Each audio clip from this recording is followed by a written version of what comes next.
they do there and about the laws and that, like, you know, it's just sort of, you know, ridiculous, the laws. Like, I mean, like, they take the kids from the Aboriginal parents and whatever, you know, and they don't allow alcohol. They don't allow alcohol, okay, in certain parts, right? All right.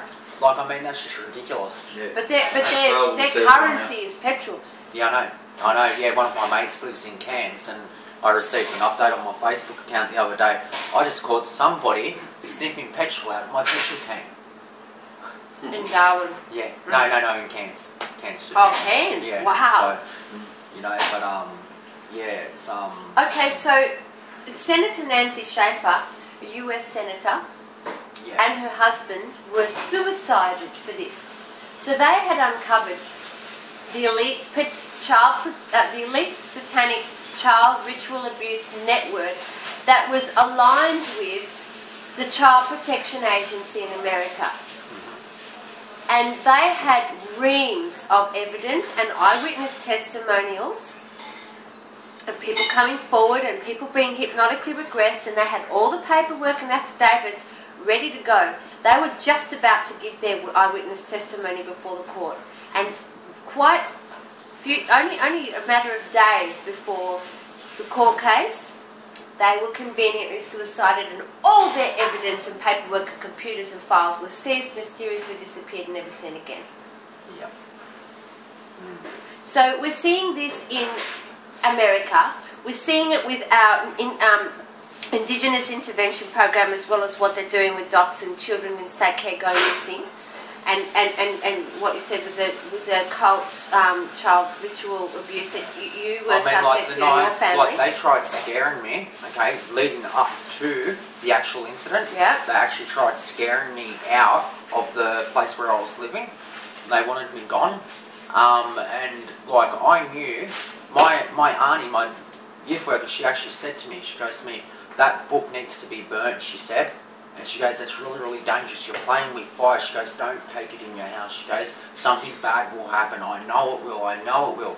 And she's really, really in touch with things. And what was the book? What was the book, yeah? It was my mum's diary. And it had all stuff in there. Like, it had, like, you know, it had my name.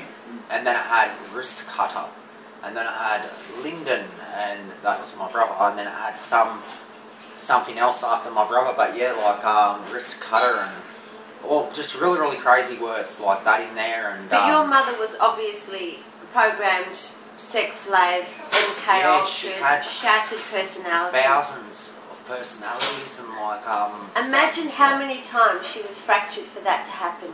Yeah. For that to happen, your mother would have gone to extreme trauma, probably stuff she can't even remember. It's blanked out, compartmentalised. That happened to her because... and that's what I worry about, because I mean, like, I have a lot of parts of my childhood where I don't remember. They're compartmentalised. Yeah, like, and that actually, with my mum, she didn't remember till she was 28. Now, you could either go... she was still seeing her mum and dad till she was 28. She did not even know, not even my dad knew. That she was in a cult. The last time that my grandfather actually, you know, like, had sex with my mum was the night before they got married. So if you wanted to, and you're obviously an intelligent man, you're aware of this, you could undergo hypnotic regression therapy if you wish to unlock these keys to your story and maybe open up more of the story to bring it out to public domain, and actually, you know, not only about what you do remember, but what you haven't yet remembered if you have missing time. Yeah. Because obviously there's been a fracturing even in you, you know, as her son, and what you were saying before with what your mother went through. So how many, you mentioned the countless personalities your mother had, but under those personalities, did she have certain ones that were like the serial killer, and the other one that was the whore, and the other one the mother, and the little girl? Yeah, the little girl. There was Teddy. Teddy was made to like basically go to school. Okay, so she could go to school and everything would look fine. But one of my mum's teachers I know was in the cult because, she told me all about it, you know. And do you think that's where your mother was recruited originally? In the school? No, in the family, because my... it was a family thing. My grandfather was meant to be the high priestess. Then when he died, my mum was meant to become a queen or something. The queen. Did your mother have long blonde hair? No, she had long black curly hair. Oh, okay. Yeah, and she like didn't know if her father was the right father. She didn't know her date of birth. She didn't know her real name. She didn't know her real parents or anything. But they swear that it was her. But when you look at my grandparents, they look nothing like my mum. Yeah. And then there was some kind of blood test done eventually, and proved that they were. Yeah, so she could be anyone's poor girl. Yeah. So you were mentioning before about how your mother died, but so your mother was in care. Your mother was in hospital. She was in hospital, yeah. And how long ago did How long ago did she pass away? She passed away in September 15th, 1999. So yeah, not a long in way. 99. And what hospital was it? It was in Waratah House in Campbelltown Hospital. Campbelltown being in Sydney. Yeah. And is this known to the cult, this particular mental hospital? Yeah, definitely, for sure. Definitely 100%. When I went in there, I just knew I had to go in there and suss it out for myself. So I actually done whatever I had to do to get in there, you know. To see where your mother was and how they treated people? Yep. So I went in there, and I went in there as a patient for a couple of weeks, and I could see it. You could see the corruption in there? Yep, and I could see the ones that knew my mum and that were in the cult, because I had one of them coming up telling me, your family's poison. That's a member of the cult saying that, you see, because they'll sit there and put it into your head. Come with me, it's okay, come with me, right? And then they'll keep on feeding it back to the cult, what they need to know, and then they'll find other ways to manipulate your life, whether it be that where you're living, you know, something happens there, or whether it be that they do it in such ways that you can't see it themselves, that people looking at it go, no, it's happened because you done this or you done that, or you know what I mean? So they always try to make it look like the person's fault. So what was this Church of Christ called? It was an Anglican church. Anglican church, yeah. It started off in St. James. St. James Anglican. Yep. Then it went to Scenic Hills Church, and then the minister there. What was his name? Mr. Norman. Well, his son, either Chris or Steve Norman, I can't quote which one, but he had red hair, right? He touched up a 3-year-old kid in that. And then I remember my mum telling me, we're not going to be going to that church anymore because something's happened there. And I can't tell you. So these were Anglicans on the externally looking at them. So for a member of the public who is Anglican, they moved into the local area and they want to connect with the regular local parish, they go unwittingly into this Anglican church not knowing that it was actually a face for a satanic cult. No, it's basically the cult. The church was fine, right? So and they had the external... The minister was in on the cult, and then it actually, sorry. Hey Ivan, I'm just busy, mate. I'll call you back shortly, buddy. I'm just in a meeting. Sorry, mate, yeah. Alright, no. Yeah. Okay. Look, mate, I've got to go, buddy. I'm halfway through a meeting. I'm talking about something important. So, yes, thanks for the call. I'll call you back, mate. Thank you, bye. Okay, so they had their normal, regular, respectable Sunday service for the public, and then behind closed doors they had the inner circle. Yeah, exactly. Now, so they practice human sacrifice. So people have gone missing through this church. Not through the church. What they do is they'll get homeless people. Street kids, yeah. They'll have babies themselves. So, like my mum, she had about 3 babies that were sacrificed. So, was your mother a breeder? Because they're often known as breeders. No, not a breeder. She only had 1 baby that she actually killed. But that's actually in there. You got to kill your first child. Your first child.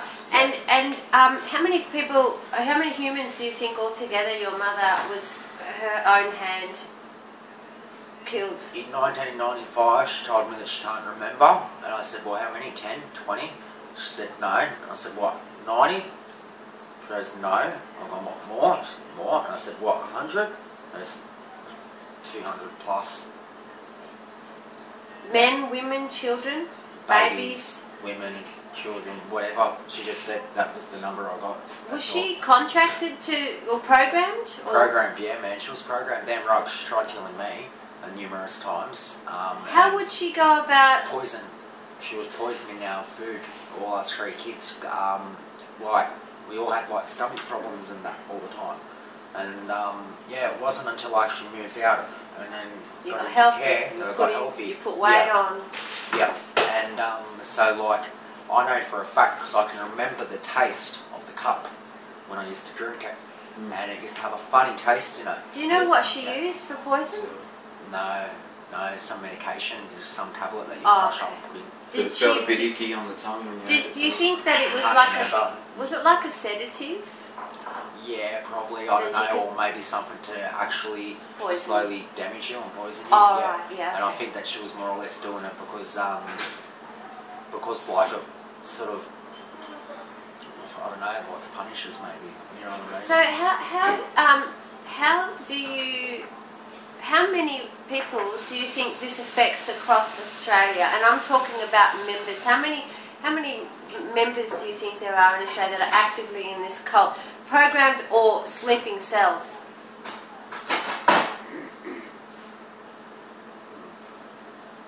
Lots. It could be, but it's everywhere. I know that's in schools, hospitals. You know, so you're probably looking at probably easy.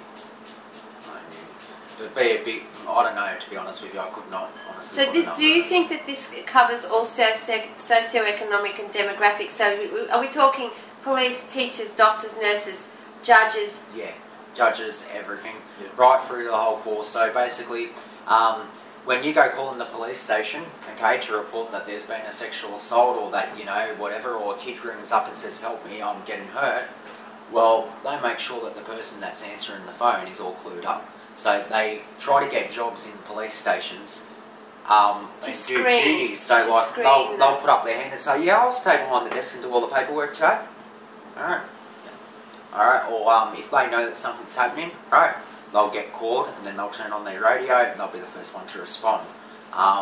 Do you think that Child Protective Services or the Department of Human Services and the Foster Care Agency and the local child protection, do you think that there's connections in there to harvest children for this cult? Or to have some of the children's state care disappear? Are you aware of any of that? When I was 12 years old, okay, I was like basically taken by one of my mum's cop friends to a police station and put in a police station for all night. They sprayed me with disinfectant in the eyes, and then they proceeded to basically like what do you call it? More or less. I'm trying to think of the name of what my counsellor used for it. Basically degrade you. Basically, I was 12 years old. Okay. Oh no, I was 11. Sorry, actually 11 years old. And basically, yeah, they basically strip searched me. But when they strip searched me, I didn't want to take off my underwear. They said, take off your underwear, mate, it's alright, you know, we're not going to look at your wiener, right? And then when I pulled my underwear down, he's gone, look at his little dick, look at his little dick. You know, Whoa. and I tried pulling back up my underwear and they've all jumped on me and pulled it off, man, and held me down on the ground. As you a know what I mean? 12-year-old? As a 12-year-old, yeah. Which police Alright, station was this? Eaglevale Police Station, Constable Potter, he got shot. Okay, now he's dead. Got What? shot by his own gun in Eaglevale. What Google it year now. was this? So you were 12, so what Yeah, year was 2000. It happened. It happened after my mum died because, like, my mum and Constable Potter were friends. All right, and they both got knocked. You know what I mean? this? So, Oh, they both got knocked. yeah, it was in about 2000. If you Google it, it will come up. If you Google like Constable Potter, yeah, because it's been over so many years. Like from 2000 to 2006, it's all. So we spoke before about the levels of involvement with police, with some of the community protection workers that we would trust in the community, such as hospital workers and teachers and the people screening the police course. Do you want to just talk to me about the any elite members, any politicians, any royalties, or any royals or any celebrities that may have been involved that have been rumoured or to be involved at any time that you heard or witnessed? Not really, because as I said, I've been kept on the outer because like I haven't passed all of their tests. You know what I mean? Yeah. But Did you I'm you slow- mentioned Rolf Harris? Rolf before. Harris, yeah. Basically, I remembered as a kid, I could remember like Ross Harris. Could remember like something about at the church, a big thing about him. and I'm pretty sure he might have come there and visited one day, and he had his wobble board or something there. So was that in the 80s? Yeah, late 80s, early 90s. Okay. I think I would have been very little at the time, but basically, I can remember his mouth and his teeth, mate. Something tells me about his mouth and his teeth, man. And I remember my mum telling him something about him fucking biting her on the tit or something. So he was inappropriate with members of the church then? Yeah. Yeah. So did he? You don't remember him ever hurting any of you, or? I can't remember. I was too young. I only remember but you remember your mother mentioning that she got bitten on the breast by Rolf Harris. So he was obviously having some personal relations of some sort. Yeah, with members of the cult. Yeah. And that church now, in Minto there, it's still there, and a lot of the members are still there. Do you think that they still are aware, or there's like an outer circle? Apparently they got rid of the cult. They flushed the cult out of there.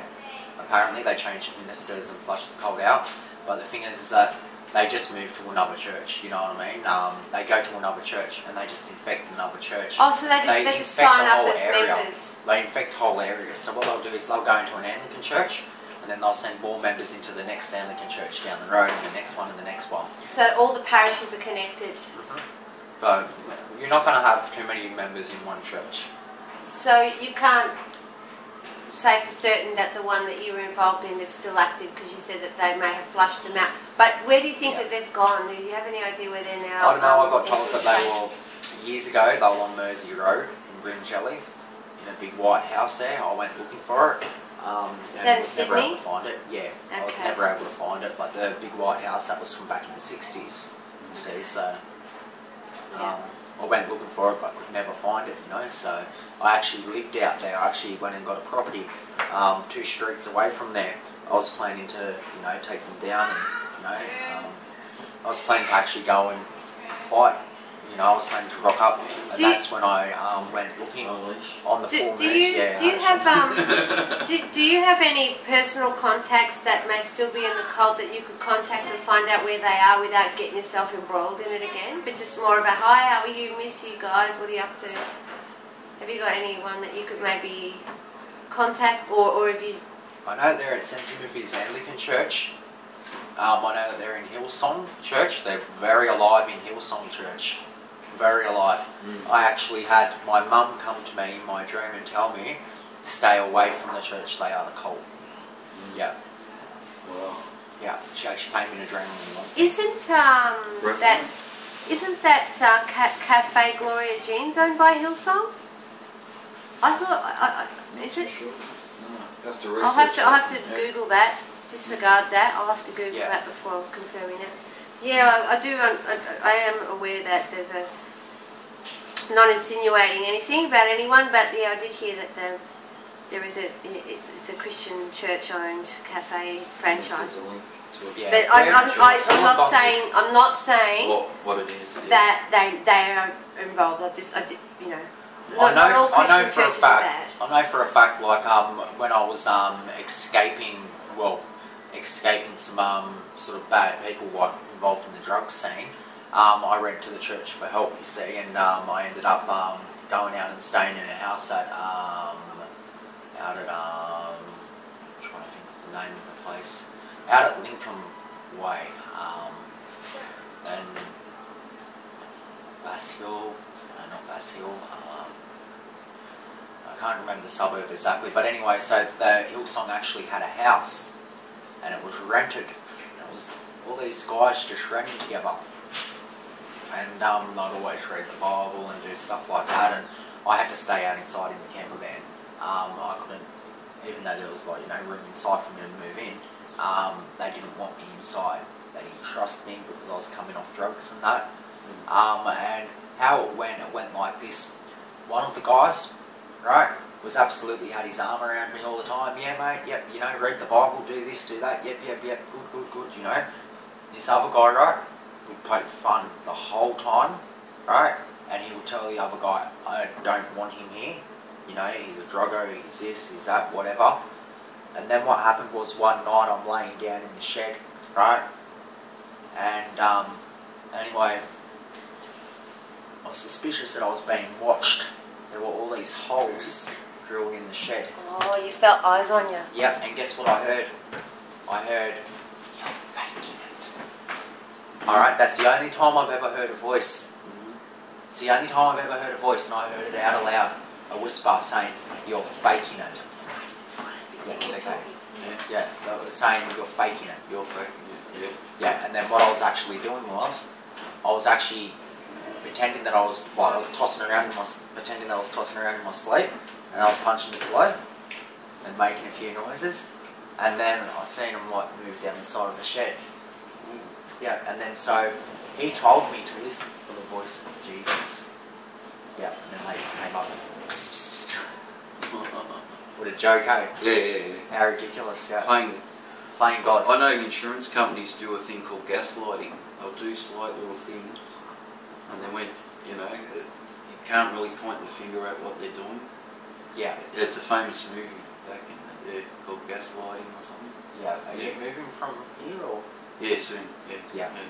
Yeah, saying inspection cancelled on the sign there. Yeah. Sold. Yeah. Yeah, cutting the ties, mate. Cutting the ties. Yeah. So how long you lived here for? Oh, a good 6-7 years. No, Yeah. no, 8 or 9 maybe. Yeah. Yeah. Yeah, so I've been here all over. Yeah. Where do you plan to move to? Not entirely sure yet. No. Yeah. Keeping it open. We need a guy like you in St Kilda. Yeah. I turned around to my mate and I said, "I'm going out to meet this guy. I'm going to go and meet him." I said, "He's really, really cool." And I said, "He's like, he's got no fear, mate. He stands right up, each time." And I said, "It's good, I said, "I wish I could put on some more meat on, you know what I mean? I'm actually going to try doing it, mate, because I'm skinny as man, and I mean, as I said, there's no dignity, you know what I mean, sort of thing, taking on a person as skinny as what I am. You get what I mean? Like the cop the other day, look at how skinny I actually am. You know what I mean? Yeah. And I mean, he's telling me straight up, he's going, "Oh, you look like you've been working out, mate." And I know that he's saying it sarcastically to me. Yeah. But I mean, I said to him, "Why don't you go and take this lad over there?" You know what I mean? You actually give him a try, And Yeah. Fair fight. yeah, exactly. They always go for easy targets. They always go for the easy targets. Yeah, and I was thinking, after seeing Jason's video on the train with the ticket inspectors, what about the news? That's just ridiculous how the news edited your story. Yeah. Yeah, Fourth branch of the cult. especially calling you a racist, Jason, when you have an interracial children. That's where you toilet, buddy. Yeah. An ex-wife. Yeah, go for it, mate. It's Yeah. You go this way. Oh, yeah. Just those. So, what an interesting guest you've brought here today, Jason. Yeah. I was inspired by his story yesterday. Well, not inspired, but wanted to hear. And I got a bit more than I bargained for. Isn't that interesting? That I was just having a look at some stuff on YouTube last night. I was just letting it play in the car, and it was about the story in the UK that Thomas Sheridan from Ireland was sharing, a researcher there, and Thomas Sheridan was talking about Jimmy Savile, and how his mother, known as the Duchess, was actually an illegitimate child of a royal and therefore his bloodline, and he was involved with the Yorkshire Ripper, and in fact the Yorkshire Ripper wasn't one man; it was actually Sutcliffe and Savile together, and Sutcliffe was like a big fat guy, and Savile was like this blonde guy, and they both dress up as the devil, and there's children. Would speak about, rituals. They dress up as Santa Claus, alright, at the cult, alright, and then what they do is they'll starve the kids before they go there, alright, and then so what they do is they do one of them is they do a Santa Claus thing, right, man, and the kids will come up to Santa Claus, so they'll go into a room and bang, Santa will be there, and then Santa assaults them and does stuff to them and whatever, so is that they get scared of Santa. And shit like that, you know what I mean? It's weird. So you had this experience yourself? My mum told me. Oh, your mum told you? Yeah. So a lot of my stuff, the reason why my family are caught up in it still, is because my family and I actually separated from my family when I was about 11 years old. So To get away from this? to get away from the cult, yeah, exactly that. Did Child Protection step up and help you replace you in a good family or foster care? No, not at all. They just I remember when I was 12 years old, actually, they couldn't find a place for me to go that night, and the doc's worker looked at me and said, "Look, we can't find anywhere for you to go. How about we send you back to the foster home that you ran away from?" And I said, "But I ran away from the foster home because there was a drug raid there, and I was being made to sell speed." All right, I wasn't being made to sell speed. I was caught with a tub of margarine. I was told to take the margarine down to this old guy's house. Alright, and then I got grabbed by the cops and... So you had a tub of margarine and you got grabbed by the cops? Speed. Yeah. Oh. Tub of speed. But you were underage, so they were using you. Yeah, for they this were period. using me, yeah. Oh, and like then a mule. I had to say, yeah, and then because I thought it was only margarine, I'm going off my head, like, yelling back at the cops, "Why? You know, it's only margarine, you know?" And they're like, "Who gave it to you?" My mum, my foster mum gave it to me. They took me back. Did she give you this? No. She's going, no. Oh. You know, and then so it all came out anyway in the end, and they got caught for it. But then docs were going to send me back there. And you would have got a beating. Mate, they threatened me like you wouldn't believe, man, like that foster home. And then on top of that, there was I fucking got raped, and they didn't follow up the charges with the bloke. Like my docs worker didn't follow through with counselling. They never took care of like medical stuff.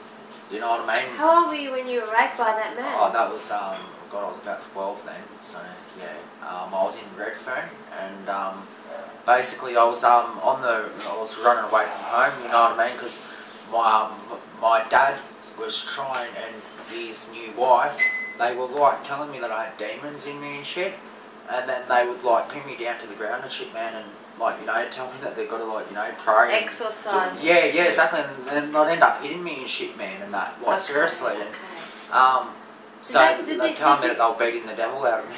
Like, Did this particular cult specialise in exorcisms? Or demonology? Or demonology, yeah. They got demons and that, like...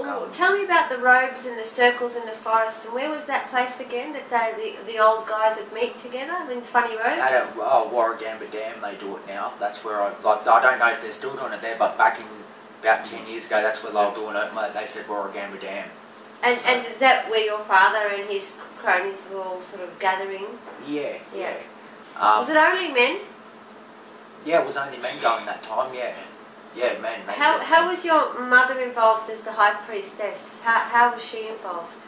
All I know is that she was, the cult were like after her, right? If she didn't attend and she didn't do what she was meant to do, we would end up with rats with their heads cut off, right? Sitting in the corner of like a room, right? There would be a rat, and it would just be placed in the corner of the room with its head off. There would be a knife stabbed into the lawn. Another one they'd come and kill all the animals and that, like, you know, animals, like, they'd cut them up and that and leave them there for us to find. And then what we actually believe, or be honest with you, what I believe that the cult never came. I believe it was my mum's program parts come out in the night time and done it, and then she's walked back and then they've pushed her out, right? That's how the cult worked. You know? Okay, so your mother, you believe that she may have actually been possessed? Yeah, no, not possessed. Oh, multiple personality disorder, yes, okay. Yeah. I don't believe in possession, to be honest with you, of demons and that. Like, I really don't. So these, how many members do you think meet in the forest at Warragamba Dam? He said, me, your dad, and a few other mates. And they invited me to go. Yeah. So, yeah. And do you know of any human sacrifice there, or animal sacrifice? Animal, yeah, doves. Doves, they sacrifice the dove. But I'm sure, you know, like, you know, I don't know, they do a dove, you know what I mean? They'll probably do something more, maybe a lamb or something, maybe. Did you ever hear about what God they worship? Who they worship? Was this for Yahweh, the Old Testament God, that demands blood sacrifice? Or Jehovah? Or did they name him? No, they would always keep it like very blunt. It was always like, you know, they'd always pray like Jesus, you know what I mean? They'd always make out that it was Jesus. But in the Old Testament, Jesus wasn't around, so if they were reading, they were doing Bible studies on the Old...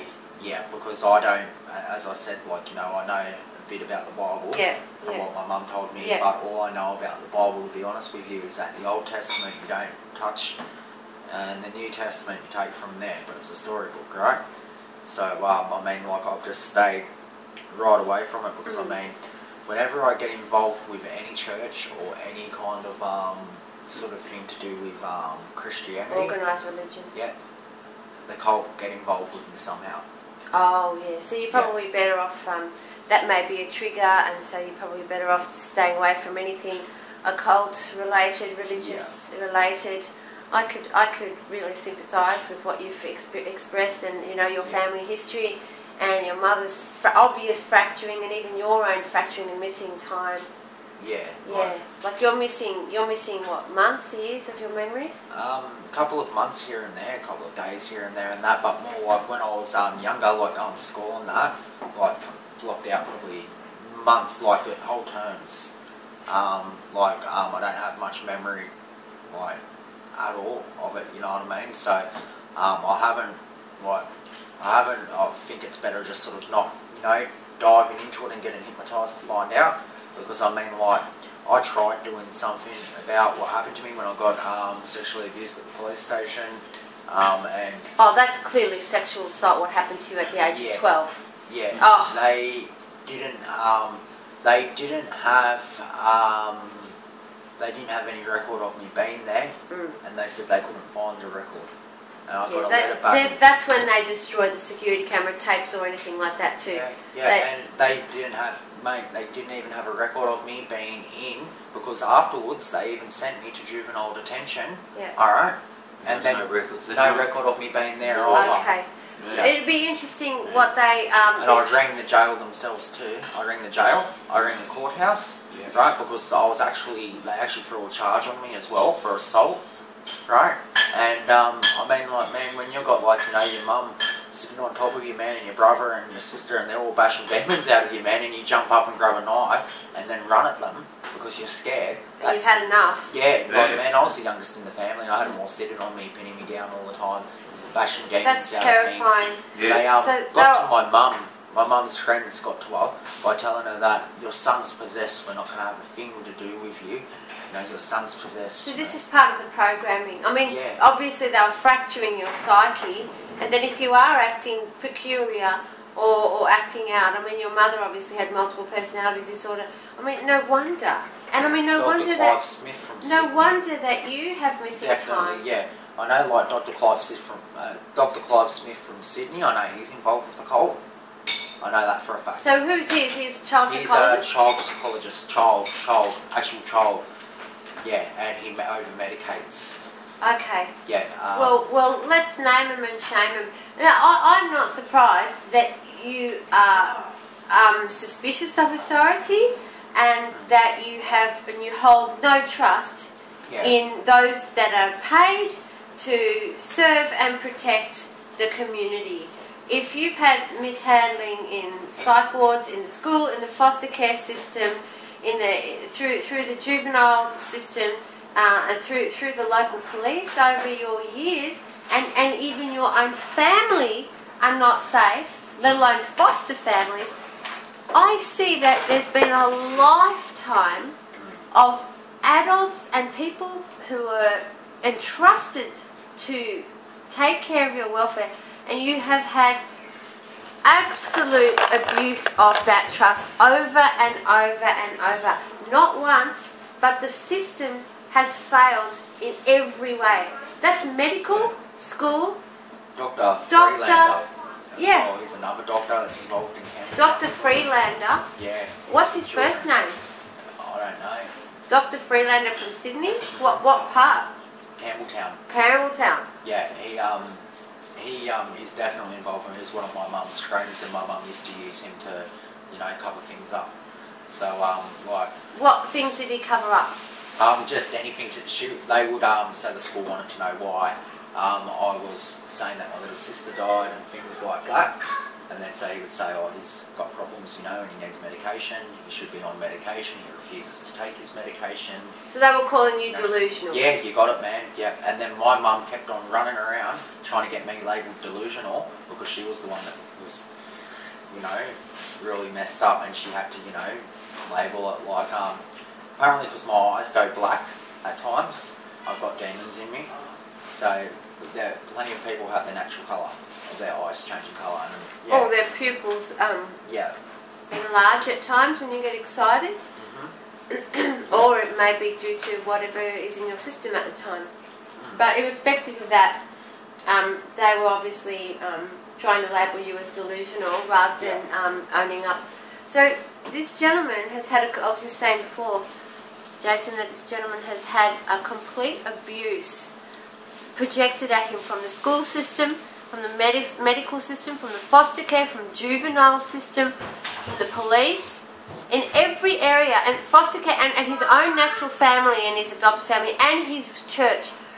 Every single institution, medicine, teaching, right through, pharmaceuticals, child protection, juvie, every step along the way, he has had an abuse of trust.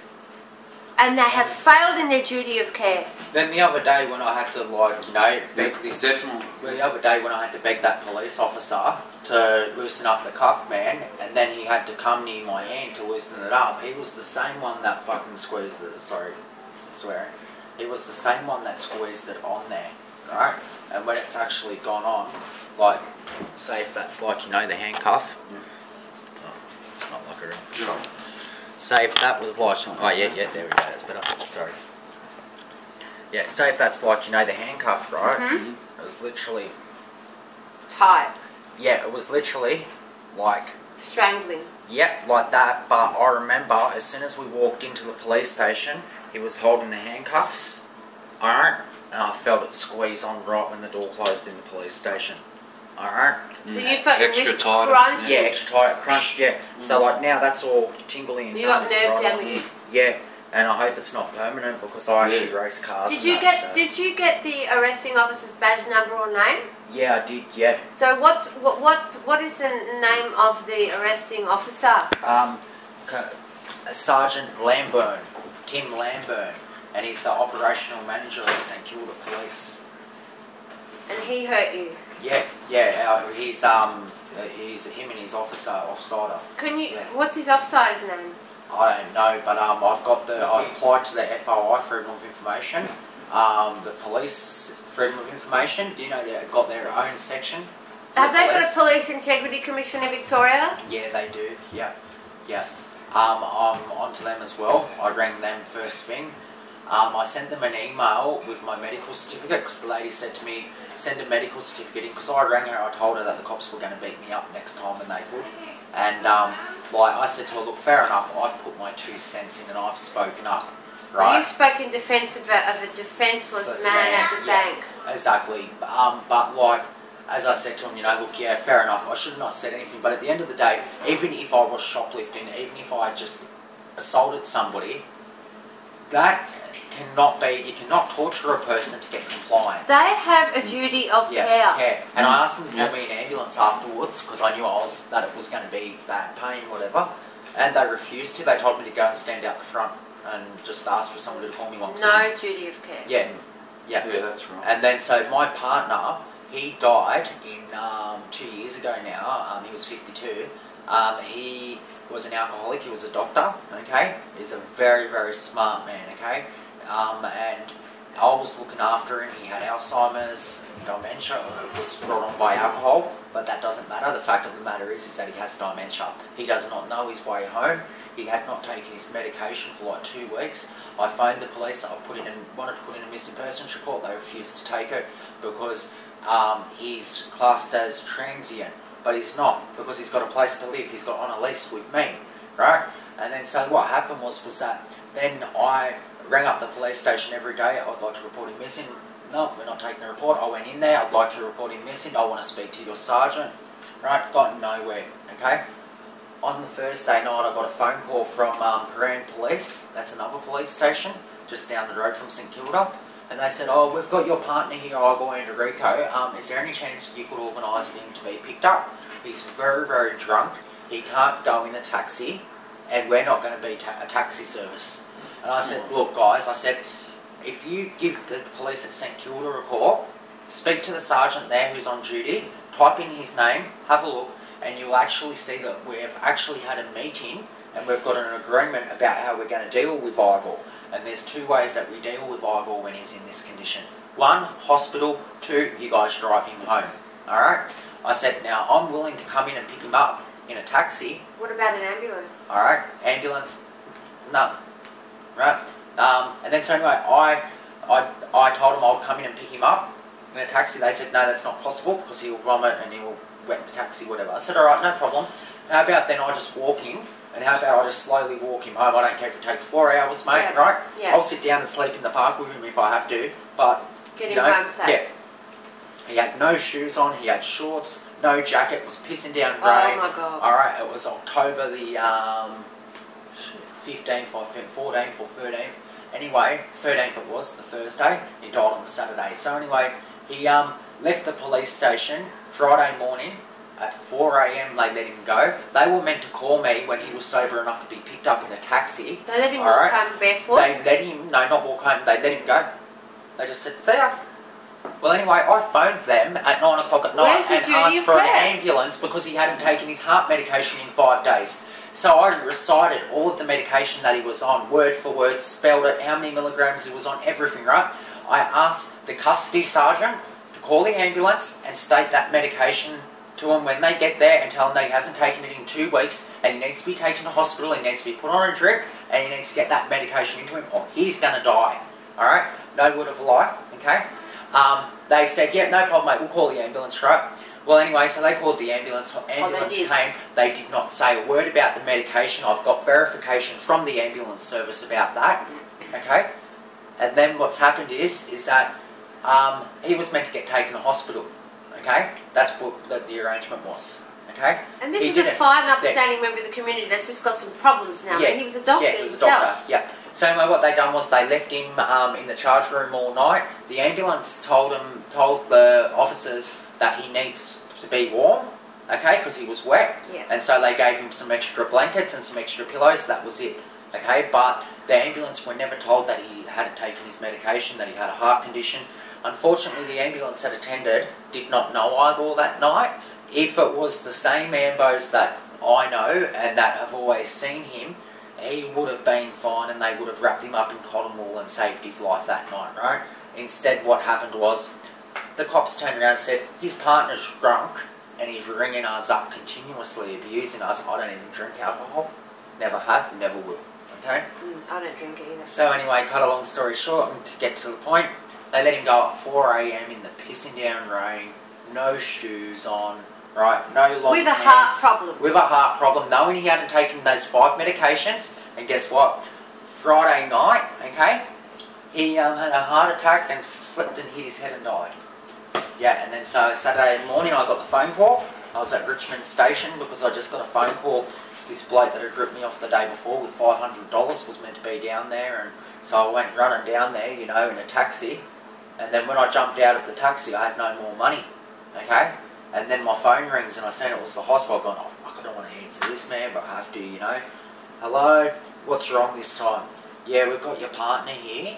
Well, first of all, she said she's on intensive care. I knew, shit, this is serious, man. Oh, She God. goes, I'm the social worker. I've gone, oh fuck. That's I've gone, even I know worse. what you are. I said, don't tell me. I said, tell me one thing. I said, tell me, he's dead, isn't he? And they said, yeah. That was it, man. I just went haywire, man. I fucking was running around in circles and shit. Man, fucking, yeah, it was really, really sad, you know. And then I ended up getting to the hospital immediately. When I got there, he was dying, okay? They told me he was dying on the phone, but they told me he's going to die. There's nothing we can do. Right? I get there, man. He was all, you know, he's there and he's all comfortable and that, you could tell. And he had a big split on his head and black eyes and shit, man. And fucking bruises all up his chest and shit, man. And I just fucking... Can you put the music have on a the go phone. at the police for this and like file a report and say you failed in Yeah, your I'm duty doing of it right care? now, man. And then I'll tell you, wait until you hear how it got covered up and how I brought it back out into the open. What's happened is that I got to the hospital and I made sure I got my friends to go and get his favourite CD. And we put a favourite CD on for him and we played it from song number 1 right through to the end, and he died at the very, very last song. Wow. So it was, nice, Yeah. But when he died with, he had a smile. And I asked the people at that's the awesome. morgue, Yeah. I said, don't bullshit me. I said, you guys have pushed his face up like that, just for, the funeral and that night. I said, no. They've gone, people die sometimes like, or, Funny faces. Yeah. And he said, no, mate, he's died, man, a happy man. Yeah, and, Oh. I knew that he wanted to go. He didn't want to live. He used to ask me all the time, please kill me, please kill Oh, me. how sad. But he died with a smile on his face, although far too young, far too young, soon, and in a very unjust way. Could have been prevented. A preventable way. So again, we see the system failing the duty of care to protect a vulnerable member of the community who himself had served the community as a medical doctor. What I'm noticing living in St Kilda, where there's a lot of mentally ill and drug affected people, myself, I only smoke marijuana. That's all I do. I don't I have gotten into other things at times, but I'm not doing anything anymore like that. And I only smoke marijuana. I don't drink alcohol. And day after day, right, you go down to Balaclava in St Kilda and you'll see at least 12 people sitting down drinking every day, the same people day in, day out.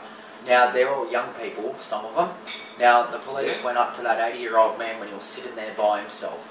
Alright? At the bank? Yeah, at the bank. But this morning when I was down there, I went past 1 hour, I went back past another hour later, and they're all young getting people drunk. in the young park? people, not in the park, out the front of the Commonwealth Bank, drinking on the table, on the chairs. I thought Right. drinking in public was not allowed. Alcohol Yeah, that's right. It consumption isn't in allowed. public isn't Yeah. allowed. Yeah, it isn't So allowed. they're harassing an 80-year-old Man, but they won't walk up and The hassle league. the young people. because they're in a group. Yeah, because they're in a group, and not only that too, there's a community legal centre in St Kilda. They don't help you at all, okay? They're with the police. They back the police 100%.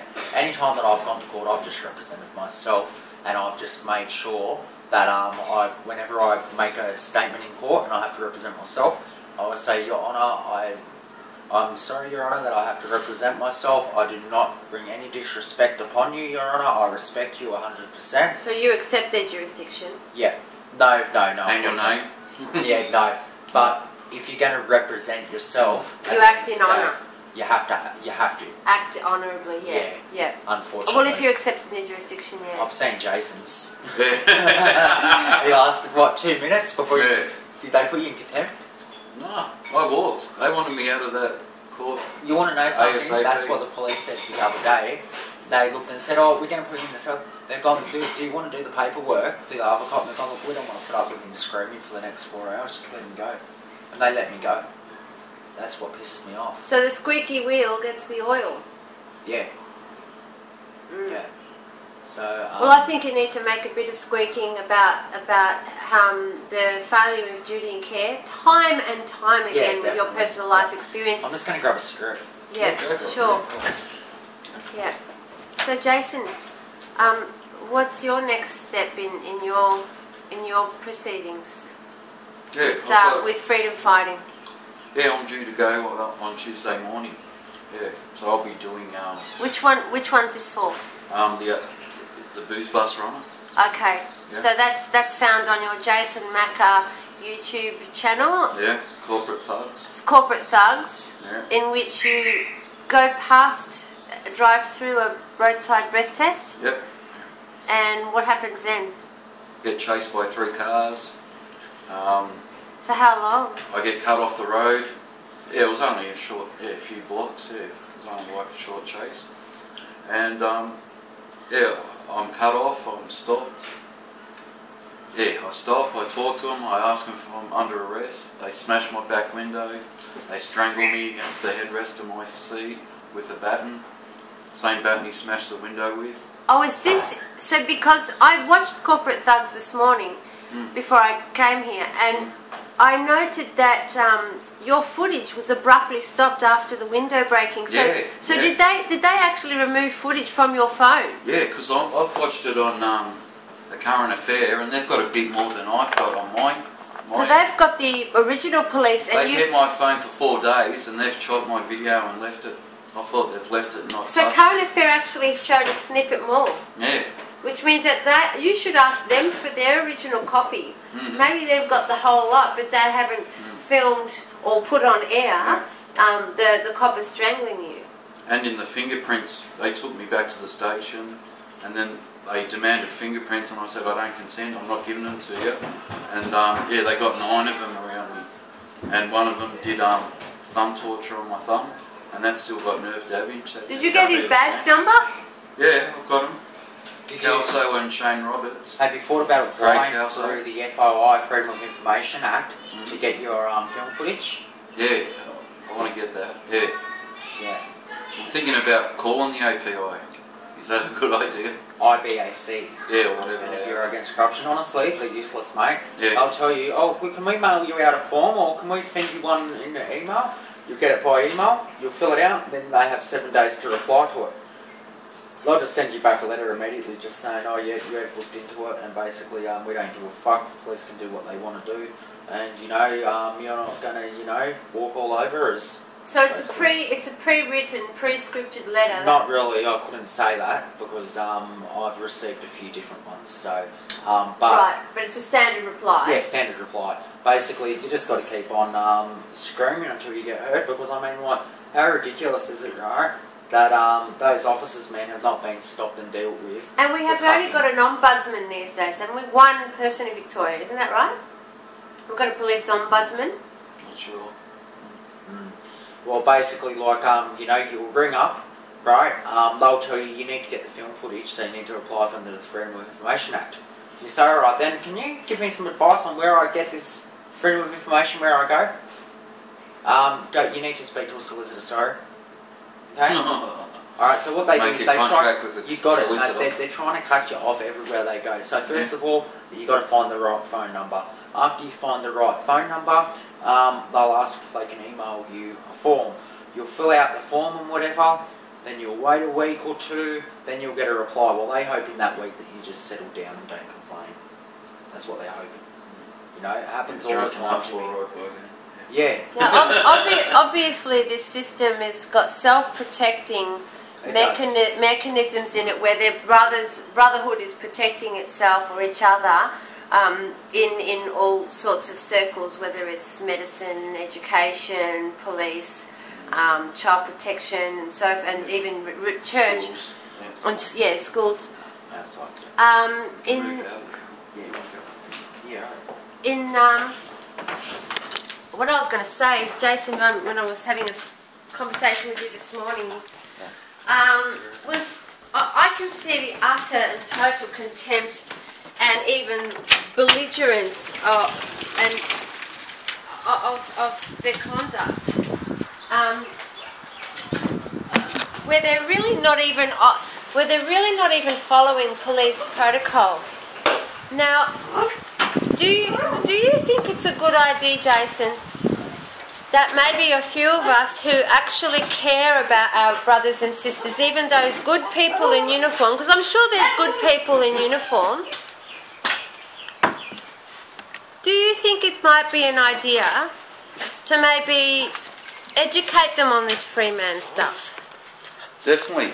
I think that idea where we make up the DVDs of Babylon's Fallen, And just Chromatica and a few other things on hand this. it out in peace as an offering to just show our brothers and sisters in uniform who they really serve, if they're not aware. I'm sure there's some good people that actually joined up for the right reasons, to keep the community safe from the really bad criminals. Now, as we've seen, some of the really bad criminals can actually be the leaders of community themselves. Yeah, infiltrate these groups. Yeah. So you know, rather than focusing on the little junkie with a butt in his pocket or whatever, Yeah.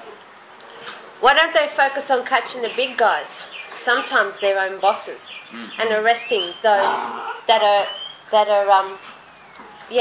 really causing this system to perpetuate itself, because it really is a sick system. If we've got, you know, religious leaders, school leaders, and even people in our police force that are supporting this and covering this up, then surely there has to be some way that we can maybe educate some of the good ones to, have their conscience pricked. I don't believe that they're all rotten. I believe that there's a couple of good people in there, Yeah. and their mums and dads paying a mortgage, doing a job, keeping their kids safe and their community safe, and they really truly believe. But what I think where it's lacking is in the police training itself, Yeah. because they're not aware of things They like do the birth 3 months. certificate. 3 months at the moment. They're not 3 months aware. and they're out on At the Glen force. Waverley. So they're not aware of things like the real meaning behind the birth certificate. Yeah. They're not aware of things like, or maybe they are now through this, but maybe they're not aware of the constitutional free man's right to travel unmolested without fear, in this land, Maybe they're not aware and they think that we're being smartasses, but maybe it's up to us who've done the research because of our own problems in the past, it's up to us to educate our uniformed brothers and sisters to do the right thing. Yeah. So, Well, that's my opinion anyway, but, I'd like to invite them to, say, a local common law meeting. yeah. Or maybe wouldn't it be great to get a place as a speaker at the Glen Waverley Academy? Yeah. And go, hey, you guys, we're from the freedom movement, the free men on the land, straw man people, the people that wave their live-born certificates around. We just want to explain ourselves, just so when you run into us, we're not actually being smartasses. We're not trying to know the law better than you, but we do. Yeah. But we wish to actually show you why. So rather than pointing a gun at us Yeah. and accusing us of being rude or disrespectful or in contempt of the law or whatever, what we're actually saying makes sense, and let us prove it to you. Let us show you the Constitution, the real meaning behind the birth certificate, the real meaning of slavery and money and how even your own children have been registered to a corporation. Yeah. All our cars and assets and guns and dogs and children and property titles, everything that you register is owned by the Crown, corporate Crown. Not by Her Majesty Queen Elizabeth, but the corporation, which is even outside of her control. She's just a sovereign slave, the highest form of slave. So really, what we should be calling ourselves these days is sovereigns. Sorry. That's all right. So what do you reckon, Jason? We try and get a talking gig at the Glen Waverley Police Station, or do you reckon they'll just knock us on the head? Or do you reckon that they'll actually listen? Or do you think that we maybe get one of our fine upstanding members of the community who are already doing teaching in this movement to actually invite them? Or do you think it's better to just give them CDs? Well, we could do blogs on, do a CD. We can do a blog with Twat. Truth will overcome tyranny. I haven't heard that one. Yeah, okay. It's a mate who does these shows quite regularly and interviews people. Yeah. Truth will overcome. Is that on YouTube? Yeah. They got a channel on YouTube. What's it called? Yeah, Truth will overcome tyranny. Okay. Yeah. Maybe And they're definitely taking the discs around to the stations. And yeah, definitely. I actually even know. hospitals. As a peace offering. Yeah. As just saying, this is our goodwill. Yeah. Please, on a quiet night, have a look at it. Have a look at it in your lunch break, or maybe one night, or have yourselves a barbecue. We don't have to be invited, but we do invite you to watch this, because it's actually what we're talking about. We're actually saying that we are not the corporate identity, the straw man, the legal fiction created in our name outside of our consent at birth by our informant mother. Our mother would not have knowingly sold us into slavery. No way. They didn't have full disclosure. And did not know that it would be opening a bond account that would then be traded on the futures exchange, which you can trace through the birth certificate number Yeah, on the tax file stock numbers exchange. and numerous numbers. Yeah. Yeah. There's a few missing numbers. How does one find those missing numbers, Jason? Do you know? No. I've got a few people that know, but I haven't. So we just maybe have to yeah. put up an instructional